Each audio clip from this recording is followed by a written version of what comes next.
Salve, salve, salve! E aí, galera? Tudo certo?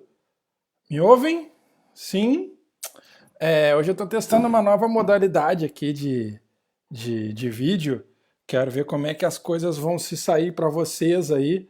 É, Até agradeço quem me ajudou, na verdade, é o Foze. Então, aqui a galera tá entrando. Deixa eu tirar o meu. Aqui. Então, galera, seguinte, tô começando um modelo mais ou menos parecido com o que o Coser faz com vocês em aula, né? Ele faz essa distribuição aqui, então eu sempre vou mudar, às vezes eu vou escrever no quadro, às vezes eu canso um pouco de uma plataforma só, tá? A Mirella dizendo que tá tudo certo, o Matheus tá dizendo que tá tudo certinho, boa galera, muito obrigado, e eu acho que vai ser legal. Esse modelo de aula também me interessou bastante. Tive que baixar um programinha aqui, mas o Coser me ajudou. Na verdade, estou desde as 8 da manhã organizando como é que isso funcionaria. Fiquei um pouco nervoso para saber se na hora, até por isso que eu demorei uns minutinhos aí. Fiquei um pouquinho nervoso para ver se ia funcionar, porque o Coser é gênio, né? Mas o cara é da matemática, nerdzinho, né? Eu já sou mais boca aberta, né? Então, mas deu certo, deu certo. Acho que eu tô vendo que vocês estão me vendo aí, certo? Então, aproveitando para que vocês estão entrando aí na live, deixa eu dizer para vocês algumas coisas, tá? Bom, o nosso livro 2 é um livro que se pega basicamente na ideia das classes gramaticais. A gente trabalhou com as classes gramaticais, substantivo, pronome, adjetivo. A nossa aula de pronome foi ontem, né? Artigo a gente deu uma pincelada. Eu vi que depois lá na frente eles no livro 4 de vocês eles vão fazer uma diferença entre preposição e artigo, então daqui a pouco nós vamos voltar um pouquinho neles.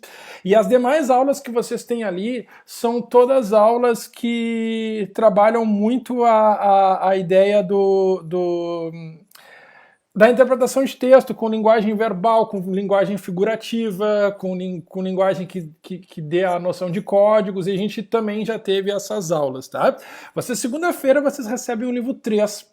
E na quarta-feira, muito provavelmente, a gente já ingresse no livro 3. O livro 3 tem formação de palavras, tem mais alguns detalhes no que diz respeito à questão de interpretação de texto de novo, certo? E conforme eu comentei para vocês, a toda mudança, alteração de livro, nós vamos dar uma pincelada em redação.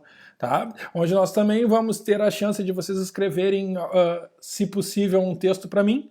Então, hoje, a nossa aula vai ter justamente esse conceito, né? Essa ideia da gente trabalhar com um pouco da teoria da redação da URGS e do Enem. Vocês vão perceber que as duas redações, elas na verdade têm mais semelhanças do que diferenças, tá? E vocês, ao fazerem uma estrutura, vocês vão automaticamente sacar como é possível fazer para as duas estruturas, tá?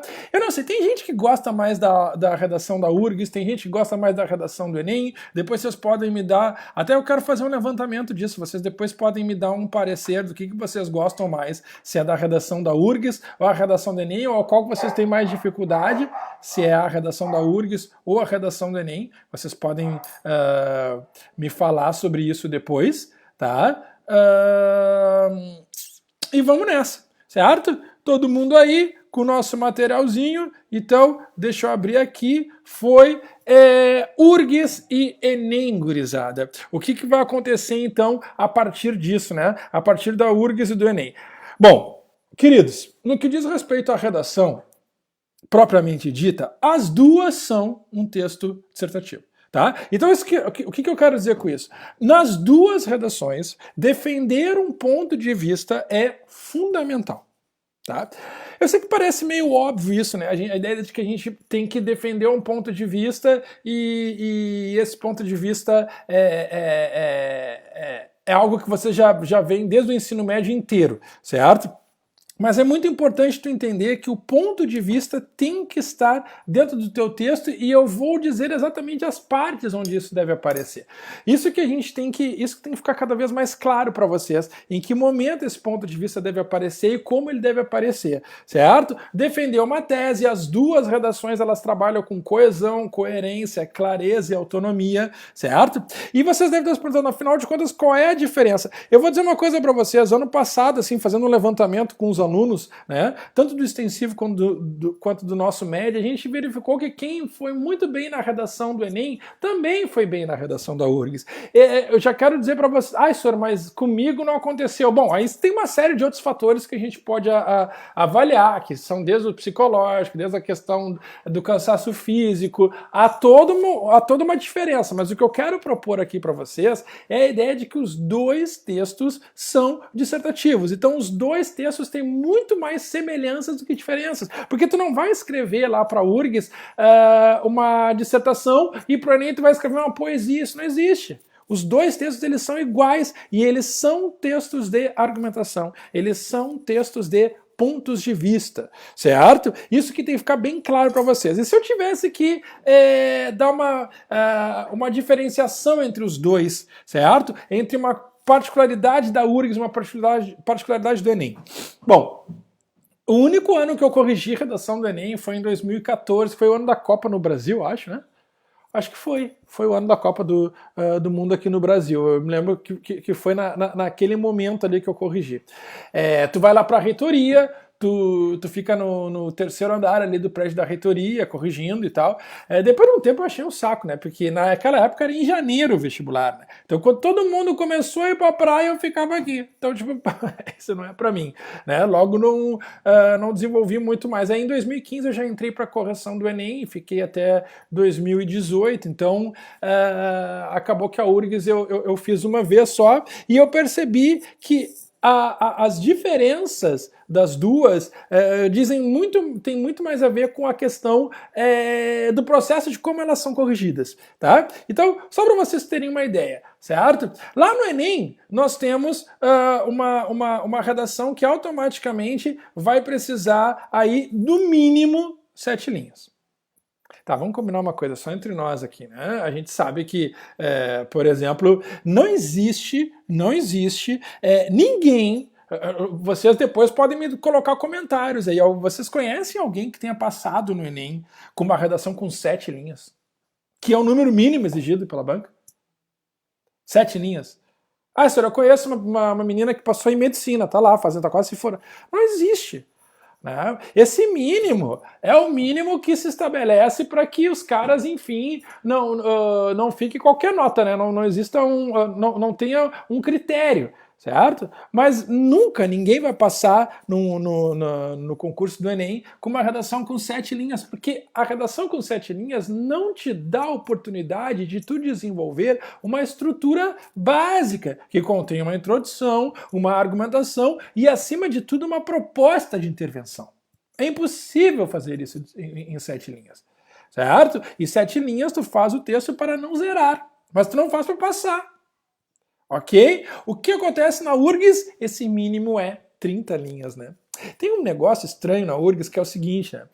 Vocês... eu não sei se quem aí já fez o vestibular da URGS ano passado, se já se deparou com o vestibular da URGS, tá? A Júlia tá falando que o mínimo que alguém passou foi 15. Será, Júlia? Passou para o quê? Que tipo de curso? Vamos ver, biblioteconomia, que não tem muita gente... Difícil, mas eu acho, assim como, por exemplo, tá? É bizarro, mas quem também escreve as 30 linhas ali na URGS, porque quando tu pega o teu texto na tua folha de rascunho na prova da URGS, quando a tua redação dá 30 linhas naquela folha de rascunho, tá? Fique você ciente que quando tu for passar para aquela folha que é muito menor, ela vai dar em torno de 35, 36 linhas, que tá ótimo. Esse é o número ideal para tu passar para tu fazer um bom texto na prova da URGS, tá? As 36 linhas daquela folhinha, certo? Daquela folhinha pequena, ok? Já o Enem, nós temos aí uma redação que vai passar com 30 linhas, né? Aquelas 30 linhas dentro da grade que os caras pedem. Então, tipo, é muito difícil tu passar no vestibular do Enem fazendo 7, 10, 15 linhas, tá? Bom, proposta de intervenção, por que tá ali no meio, né? Porque muita gente detesta a prova do Enem em função da proposta de intervenção, não gosta da proposta de intervenção, não gosta de fazer, acima de tudo, a proposta de intervenção, e eu tenho uma fita excelente para dar para vocês na manhã desta quinta-feira. A proposta de intervenção, que é obrigatória no Enem, é extremamente válida lá na prova da URGS também. Isto é, se tu conseguires fazer uma prova da URGS com uma proposta de intervenção, ela pode servir para ti na conclusão. Pode. Então, eu garanto, confiem no Tata. Eu garanto para vocês que quem conseguir fazer uma boa prova do Enem fará, sem dúvida nenhuma, uma boa prova da URGS. E vocês estão vendo ali embaixo, ali, ó, onde está escrito competências mais específicas, é isso que difere a URGS do Enem. Cara, é um saco corrigir a redação da URGS, porque a redação da URGS tem milhões de critérios. O Enem é uma barbada. O Enem nós temos 5 competências que abordam, na verdade, todas as competências da URGS. Só que a URGS ela é uma prova ainda muito tradicional. Até no seu modelo de estrutura, né? Ela quer que tu apresente uma introdução, um desenvolvimento, uma conclusão. O Enem, embora a gente saiba que isso tem que aparecer, não existe uma competência que vai te cobrar que tu não tenha tido 3 a 4 parágrafos no teu texto. Na URGS nós temos, certo? Até porque, olha só, para resumir, ó, as especificidades e peculiaridades do Enem, proposta de intervenção, preocupação da aplicação do tema à realidade social, podem perfeitamente ser aplicadas na redação da URGS. Então, é isso. O meu objetivo da aula hoje é deixar... sabe que eu faço o vestibular, a prova do Enem de redação, e aí quando eu vou para a URGS eu me atrapalho. Eu quero que vocês se tranquilizem ao longo desse ano e que vocês tenham uma ideia de que vocês, quando estão fazendo uma redação para o Enem, por mais que vocês estejam fazendo especificamente para o Enem, vocês também estão treinando estrutura dissertativa argumentativa para a URGS. Isso é claro, isso é básico, certo? Isso é algo que eu preciso que vocês saibam que vai acontecer, que vai funcionar, tá? Bem, então, ali ó, URGS, certo? Pode conter proposta de intervenção, não é obrigatório, tu não vai zerar o texto se tu não tiver proposta de intervenção. Não existe essa competência obrigatória dentro da prova da URGS, tá? Ou pode não conter. E no Enem nós devemos obrigatoriamente conter a proposta de intervenção. Tá certo? Obrigatoriamente é necessário conter essa proposta de intervenção. Tá ok? Tá beleza? Bom, a URGS é mais rigorosa na correção, via de regra, por causa das especificidades da descrição de suas competências. Então, só para tu ter uma ideia, olha só, eu peguei só a título de comparação aqui no que diz respeito a essa construção de correção para vocês. Enquanto o Enem tem uma competência 3 que dá conta da hierarquia de informação, dá conta da estrutura de argumentos que vocês vão utilizar. Depois a gente vai ver competência, e eu acho que o Alexandre deve estar vendo isso com vocês também, né? O Alexandre vai ver com vocês, eu vou ver no laboratório. Aliás, não sei se é mais alguém aí se inscreveu no laboratório e tal, depois o Roberto vai me passar. A ideia é que a gente comece o laboratório de redação, aquele que a gente, enfim, não começou, a gente quer, a ideia é começar na próxima semana. Então, quem tiver interesse aí, fala com o Roberto e a gente vai fazer essa ideia, tá? Mas voltando aqui, a competência 3 do Enem é uma competência única, e que na URGS ela é exemplificada por todos esses termos, ó, estrutura e conteúdo, se tu tem qualidade na estrutura de conteúdo, se tu tem organização nessa estrutura de conteúdo, se tu desenvolveu o tema bem, certo? Então é uma série de coisas que são muito mais abrangentes, tá, do que a própria prova do Enem. Olha só. Olha, esse próximo slide aqui ele é bem ilustrativo para isso que eu quero dizer. Ó. Nós temos que fazer correções no que diz respeito à URGS diante de todos esses tópicos. Por exemplo, tipologia, se a criatura escreveu ou não uma dissertação. Organização, se o texto transita articuladamente entre a parte e o todo, isto é, entre o exemplo e a análise. Tema, se a criatura não fugiu do tema, qualidade, aí a gente percebe e começa a avaliar se o aluno escreveu um texto com bom nível de vocabulário. Os aspectos de coesão, só para ter uma ideia, essa coesão é algo que tu vai ser analisado lá na competência 4 do Enem. Mas aqui, que a competência que analisa coesão, progressão textual, ela analisa uma série de competências. Mas lá na URGS nós temos todas essas estruturas. Atenção, muito importante aqui. Como que funciona a nota da URGS de uma forma geral, né? A URGS ela vai dividir a correção de vocês em 50%, tá? 50% que diz respeito à correção gramatical e 50% de conteúdo. Cara, 50% de questões gramaticais, ortográficas, sintáticas. É muito, certo? Isso dá conta do quanto que vocês não podem entregar textos com problemas de pontuação, textos com problema de ortografia, certo? Esse ponto também talvez seja uma diferença para mim bem gritante da prova da URGS para o Enem. O Enem ele tem a competência 1 que dá conta dessa modalidade escrita e é só essa competência e tal. A competência 4 também dá conta dessa modalidade escrita, vamos lá e tal, mas ela tem outras 3 competências que avaliam o conteúdo de vocês, que é a competência 2, a proposta de intervenção social, a competência 3. A URGS ela dá muita... É uma prova mais tradicional, né, gente? É uma prova... como um todo, né? O próprio vestibular, a prova de português, é uma prova bastante tradicional, vai lá, faz questionamentos para vocês sobre questões gramaticais e tal, interpretação de texto, sim, mas também tem muita questão gramatical. O Enem não tem questão gramatical, o Enem é uma prova de linguagens, é uma prova de leitura. Certo? Isso também se reflete na forma como os caras analisam as redações de vocês. Lá no Enem, eu vejo uma preocupação muito maior em analisar o conteúdo, e na URGS essa preocupação ela se divide entre questões gramaticais e questões desta ordem. Tá ok?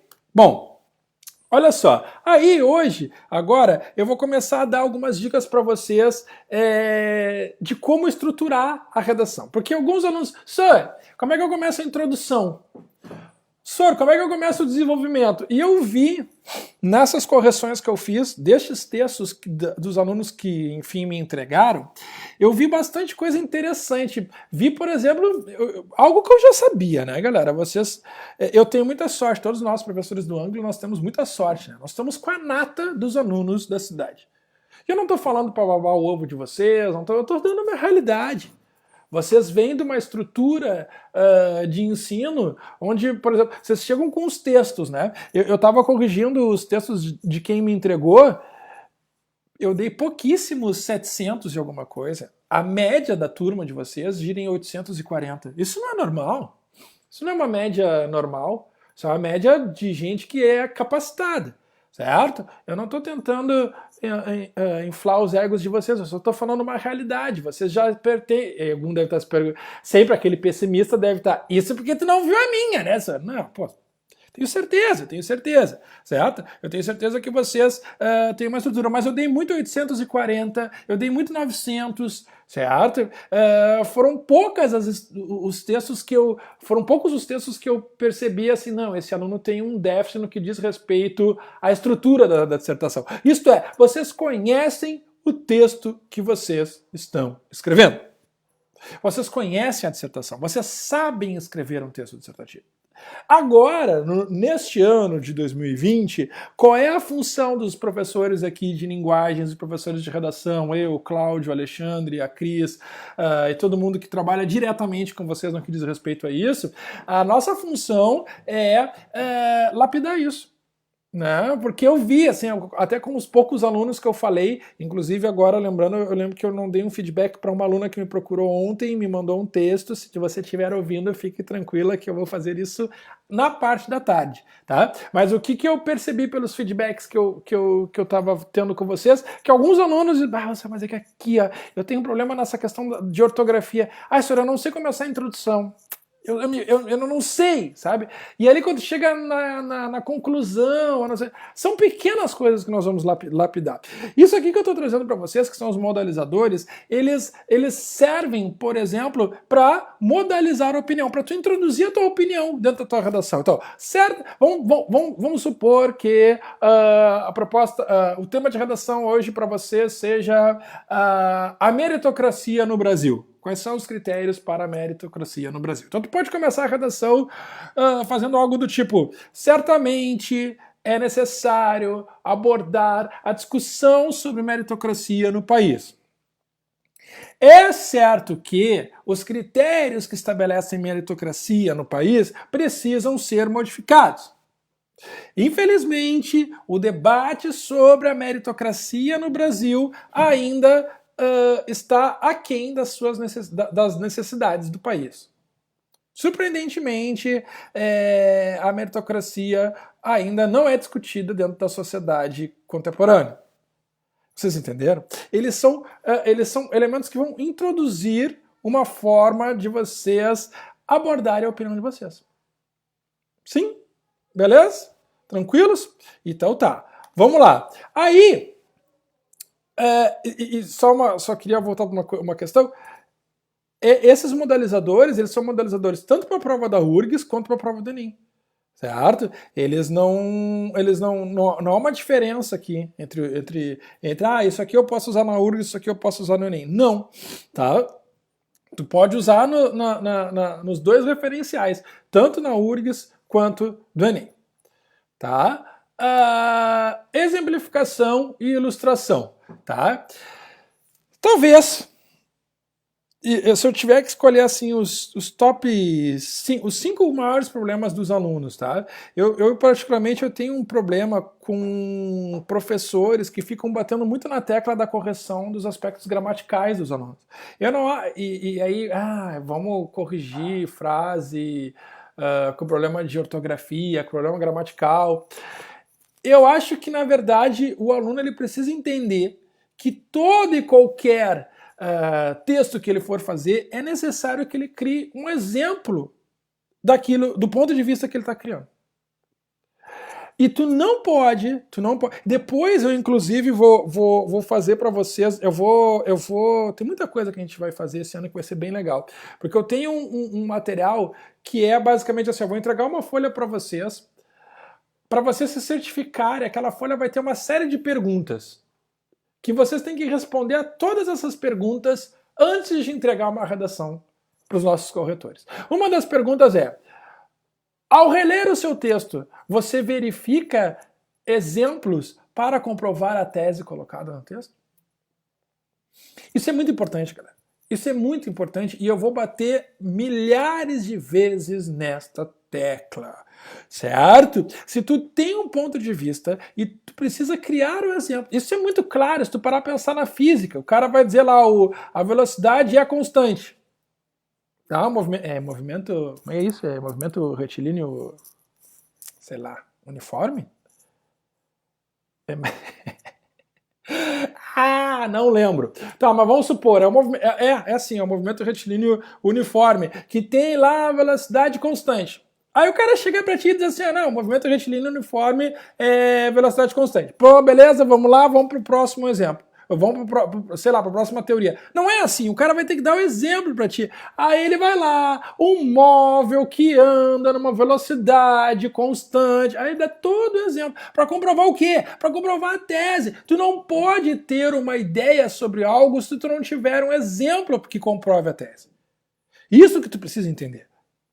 E aí eu pego aqui alguns temas da URGS, certo? E deixei, claro, se a gente tivesse em aula, eu ia pedir para que vocês, e vocês podem fazer isso depois, esse material já está colocado aí para vocês no grupo. Eu gostaria muito que vocês fizessem isso, que é o seguinte, ó, pegar cada tema desses e exemplificar, conseguir trazer um exemplo do ponto de vista de vocês sobre esses temas. Então, por exemplo, assim, em 2005 nós tivemos um tema que falava sobre a transgressão. A pergunta do tema da URGS de 2005 era: a transgressão faz parte das ações humanas ou significa violar regras?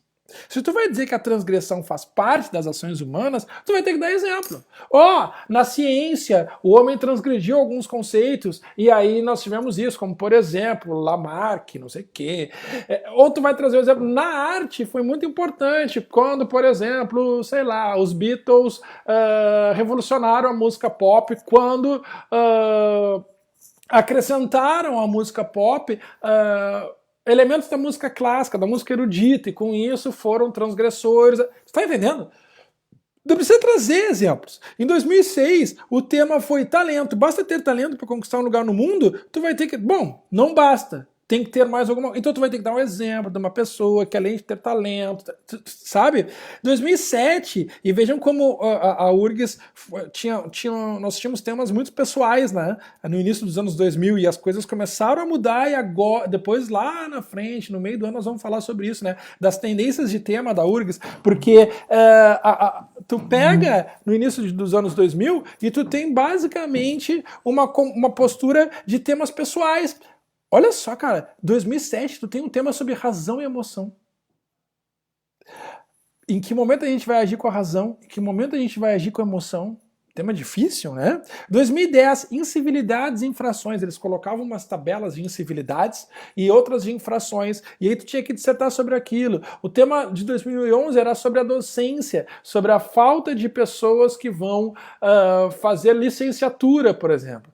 Alguém aí continua querendo fazer licenciatura depois de toda essa questão aqui? Depois vocês me dizem aí na turma de vocês se tem alguém ainda querendo fazer licenciatura e qual o curso. Comenta aí, comenta aí.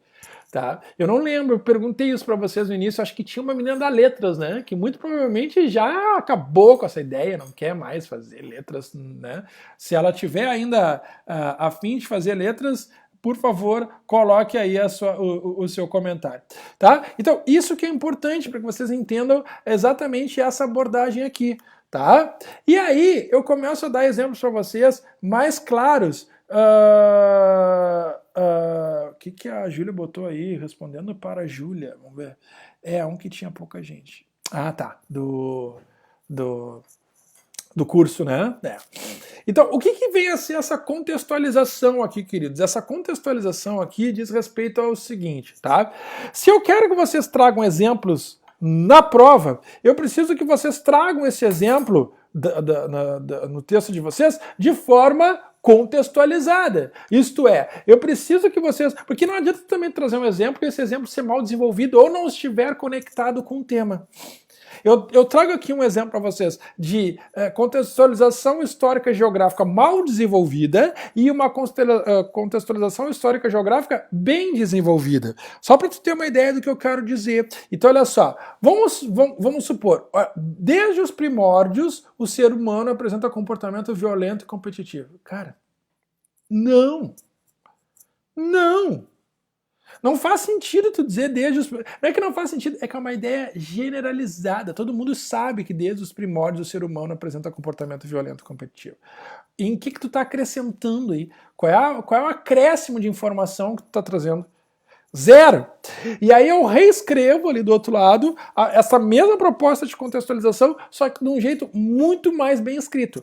Que diz assim, desde a pré-história eurocêntrica, no chamado período da Pedra Lascada, o Homo sapiens arcaico já apresentava comportamento violento e competitivo. Porque aí tu contextualiza. Diz assim, ó, lá na Pedra Lascada o homem já apresentava um comportamento violento e competitivo. Essa ideia de que o homem evoluiu agindo de forma escrota com as mulheres é algo que vem desde lá dessa estrutura que a gente analisou, né? A composição do homem, né? O momento que o homem usa como uma suposta virilidade física para submeter as mulheres, foi onde toda a merda começou, com perdão do termo, né? Onde a gente começou a ver essa idiotice e esse absurdo que é a nossa sociedade, nessa divisão, né? Onde os homens, infelizmente, se colocam superiores às mulheres. Isso é de uma estrutura histórica. E tu pode dissertar sobre isso. Tu pode, em que momento a gente na nossa sociedade aceitou que a mulher... Cara, um ser humano que tira outro dentro dela, como é que a gente pode ter aceitado que a mulher é um sexo frágil? Quem é que inventou essa nomenclatura sexo frágil? Isso é uma composição patriarcal, machista, que serviu para subjugar as mulheres. Certo? Então a gente pode dar um contexto histórico, caso vamos supor, o tema da redação seja o papel da mulher na sociedade contemporânea. Tá, esse aí tem uma batida, mas só para vocês entenderem onde eu quero chegar, tá? Que é bem isso, né? Essa ideia de que a contextualização histórica bem feita vale muito a pena. Por exemplo, ali, ó, a mulher é maltratada pelos homens desde sempre. Pá, isso não diz nada. Olha só, a gente foi profundamente aqui falar sobre como é que a mulher é maltratada e tal. Então, olha o exemplo ali do lado. Ó. Desde a pré-história eurocêntrica, a partir do período da Pedra Polida, os trabalhos necessários à sobrevivência do Homo sapiens eram divididos pelo gênero. Mulheres plantavam e homens caçavam. Essa divisão, oriunda das diferenças fisiológicas entre os dois gêneros cis, apesar de obsoleta e até absurda no mundo contemporâneo, ainda persiste de forma injusta e brutal, mostrando que a sociedade mantém padrões patriarcais. Cara, se tu pergunta para esse parágrafo por que a sociedade mantém padrões patriarcais, a resposta está aqui, meus queridos. O cara vai fazer um exemplo histórico que vai trazer lá da pedra lascada, onde houve uma divisão de trabalho, que é uma divisão de trabalho que é questionável, e etc, etc.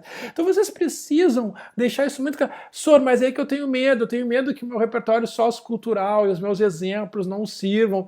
Cara, a gente vai fazer muita aula sobre isso, mas talvez seja esse o ponto que a gente possa estar mais sentindo falta. Esse feedback, né? A gente conversar sobre isso. Porque o meu trabalho aqui é mostrar que sim, vocês têm repertório sociocultural produtivo, mas também eu preciso que vocês, ao longo do dia, tá, abram canais de notícia para ler notícia. Esse dia eu estava pensando muito, eu penso muito em vocês, né? Agora ainda mais, e estava aqui pensando em casa, assim, será que os alunos eles leem notícia diária? Será que eles entram nas redes sociais ainda para ficar envolvidos com a futilidade? É dever de vocês, pelo menos uma vez por dia, né, abrir um canal aí da internet, sei lá, globo.com, não sei qual que vocês vão utilizar que dá mais credibilidade aos fatos para vocês, mas ou as redes sociais, o Instagram hoje tem todos os canais e todos os jornais têm, né? Eu, por exemplo, gosto muito da Mídia Ninja, eu gosto do Instagram da Carta Capital e tal, mas não tem nenhum problema. Mas é bizarro, porque eu também olho o noticiário da Globo, o noticiário da CNN, eu gosto de ver como há esse debate de informações e como as coisas são colocadas de formas diferentes, eu acho muito importante isso. E assim, ó, é obrigação de vocês. Obrigação de vocês, ainda mais que agora estão em casa, obrigação de vocês abrir um canal de notícia diariamente. E de preferência assim, ó, de manhã e depois de noite.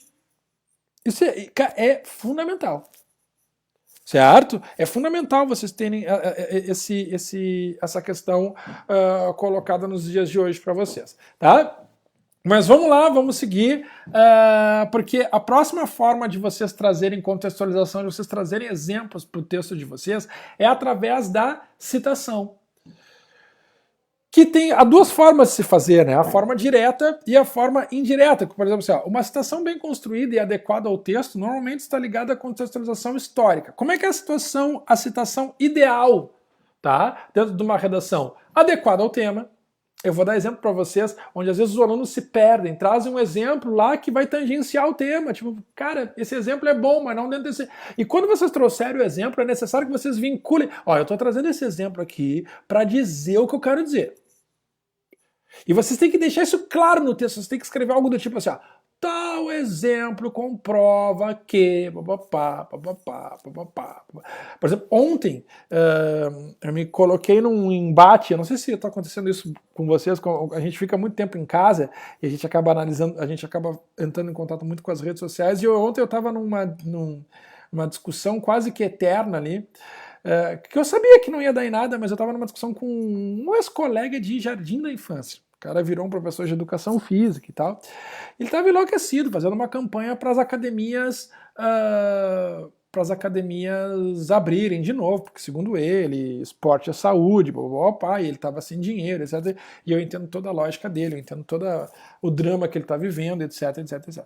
Mas eu tentei mostrar para ele de uma forma, né, através de exemplos, e aí eu fiz citações de estudos e tal, que comprovam que o contágio numa academia pode ser extremamente perigoso para a pandemia do coronavírus.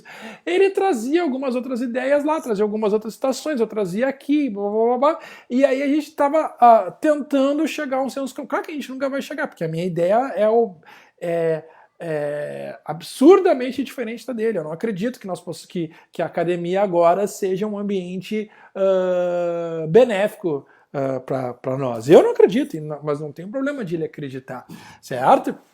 Então eu estava fazendo citações, eu estava trazendo exemplos, eu estava trazendo ideias que comprovassem a minha explicação. E isso eu posso fazer de forma direta ou posso fazer de forma indireta. Porque olha aqui, ó.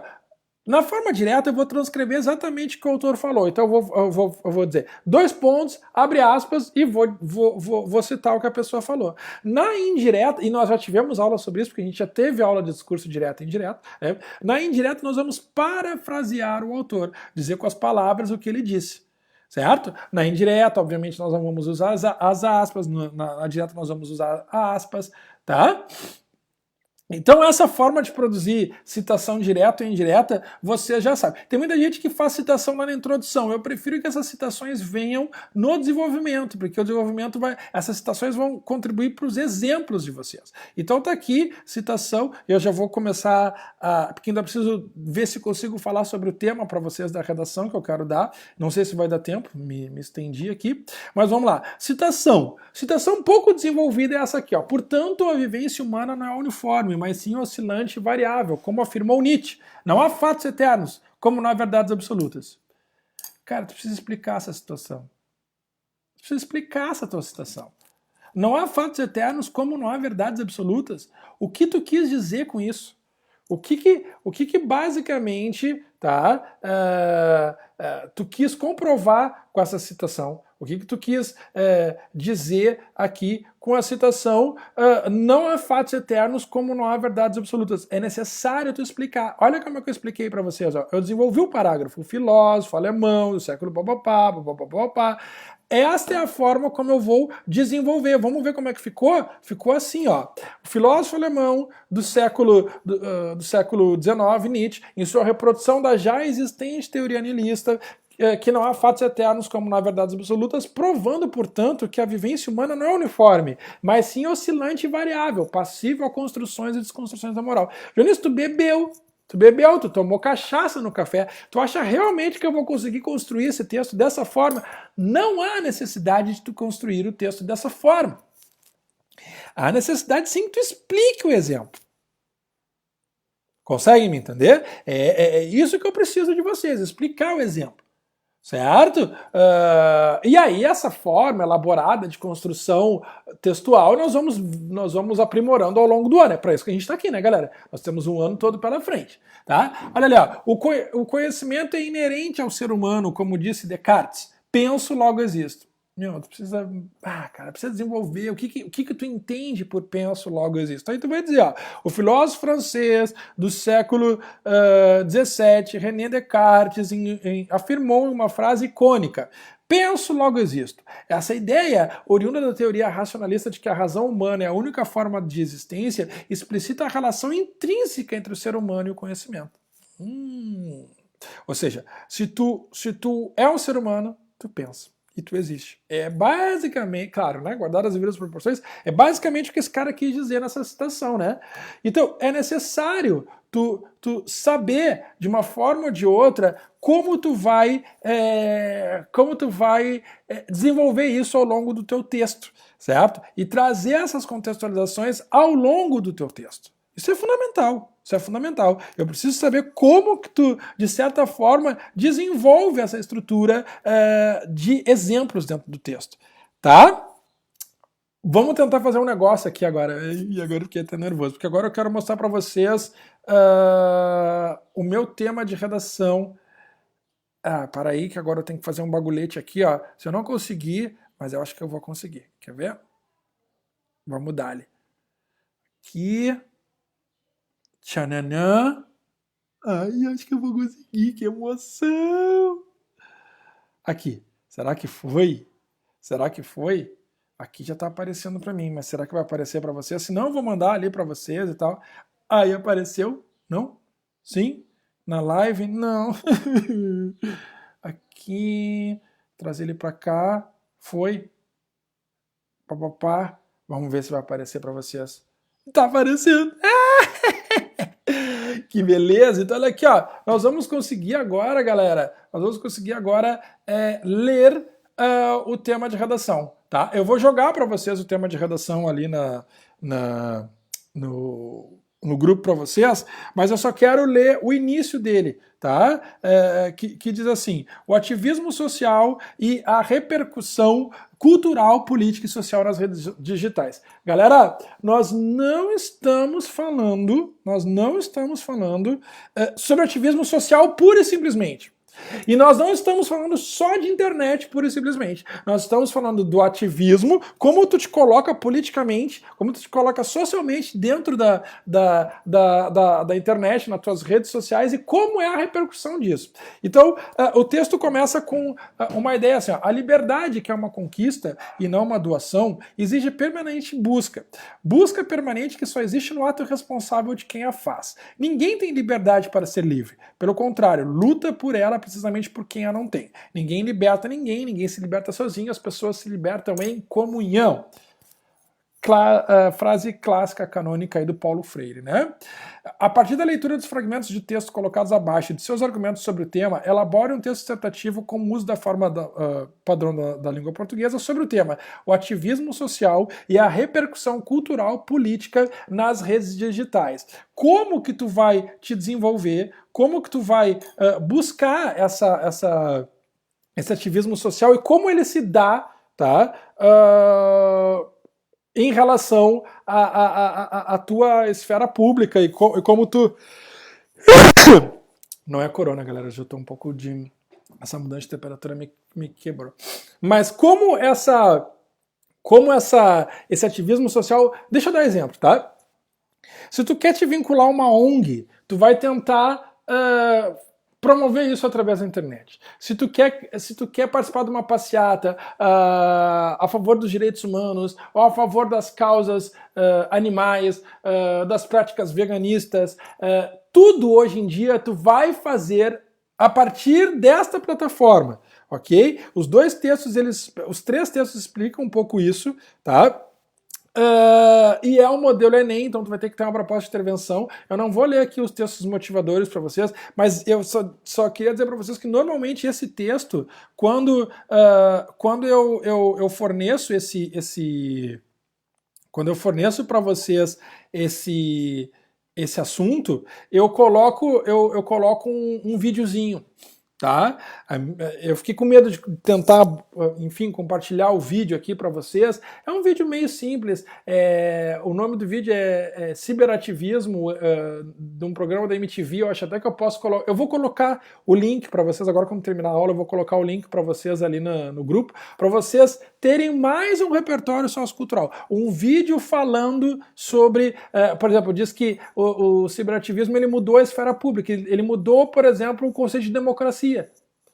Porque agora, hoje em dia, olha o que é, só para você ter uma ideia do que eu estou falando, percebam como que foi esse último Big Brother. Eu não assisti nem nada, mas toda a repercussão que deu, certo? E uma repercussão ideológica. Nós tínhamos ali debates muito importantes sobre machismo, sobre feminismo, e que só se deram na esfera das redes sociais.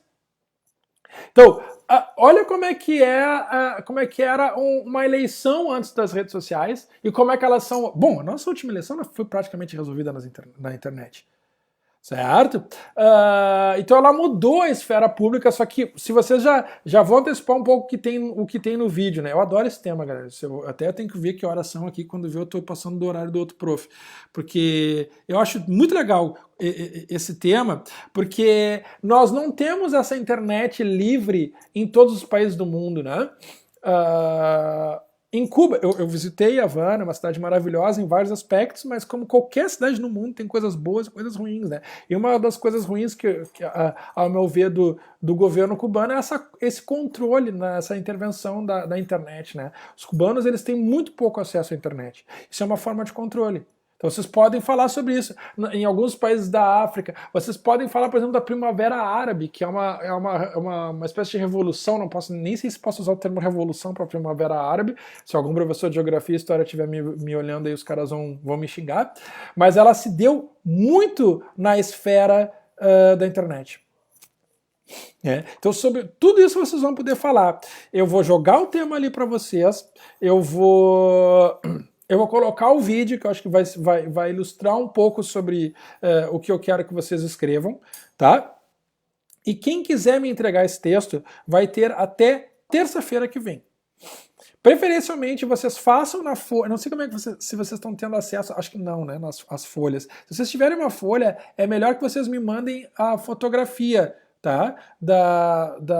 Porque aí eu consigo fazer, enfim, eu abro ali no meu iPad e consigo circular, fazer algumas intervenções para vocês, que no Word é muito trabalhoso, não é a mesma coisa, tá? Mas vocês têm até a terça que vem para enfim, me encaminhar essa redação, caso vocês queiram, né? Não é obrigatório, não vou poder mandar vocês para o SOI, se vocês não encaminharem, mas gostaria que vocês encaminhassem, tá? E qualquer dúvida, vocês podem prender o grito. Modelo Enem, a proposta tem que ter proposta de intervenção social.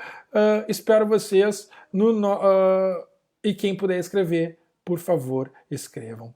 Quarta-feira que vem nós começamos o livro 3. Eu vou situar, você segunda, mais uma vez repetindo, você segunda-feira recebem o livro, tá? E é isso, galera. É isso. Faltou mais alguma coisa? Não, tá tudo certo, tá tudo tranquilo. Queridos, foi um prazer. Depois vocês me deem um feedback aí no comentário. Eu gostei desse modelo, assim, acho que eu apareço e as coisas ficam legais e tal. E se vocês acharam que vale... Eu acho que semana que vem eu também já vou um pouco pro quadro. Eu vou girando, galera. Eu vou girando para que vocês também não cansem do mesmo modelo só. Tô me empenhando aqui para fazer da melhor forma possível. Tá bom? Muito obrigado. Saudade de vocês, estou morrendo de saudade, estou louco para ter contato de novo com todos vocês, mas falta pouquinho, tá? Se cuidem a ansiedade, se precisar trocar uma ideia comigo, enfim, mandem um WhatsApp, enfim, a gente não precisa só se ver por aqui no horário de aula, a gente pode fazer umas reuniões aí por Facebook e vamos tocar, tá bom? Beijo para vocês, até a próxima semana, se cuidem, beijo, falou!